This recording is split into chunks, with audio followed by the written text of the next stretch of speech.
USihlalo weKhomishana ebhekele ezokulingana ngokobulili uTamara Mathebula uthi ophenyweni abebelwenza kuvele ukuthi iziguli zaziphoqwa ukuthi zivale inzalo ikakhulukazi lezo eziphila negciwane lesandulela ngculazi nengculazi uqobo waqhubeka wathi zazisayiniswa amafomu zingachazelwe yonke into kanti nezisebenzi zempilo zehluleka ukwenza umsebenzi wazo. uMathebula ubethula inkulumo ngokutholwe uphenyo lweKhomishana eRosebank namhlanje.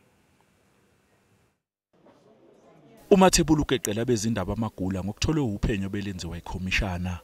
The complaints had their right to equality and freedom from discrimination and violation. The complainants' rights to dignity, bodily integrity and freedoms and security over their bodies were violated. We further found that the right to the highest attainable standards of health, including sexual and reproductive rights, violated.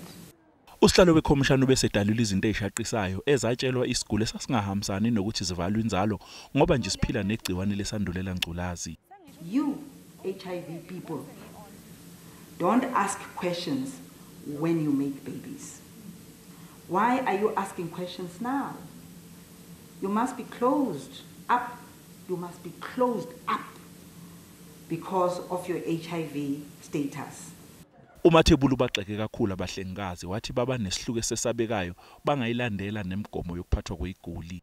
The complainants, were not advised on other alternative methods of contraception because sterilization should not be used as a method of sterilization.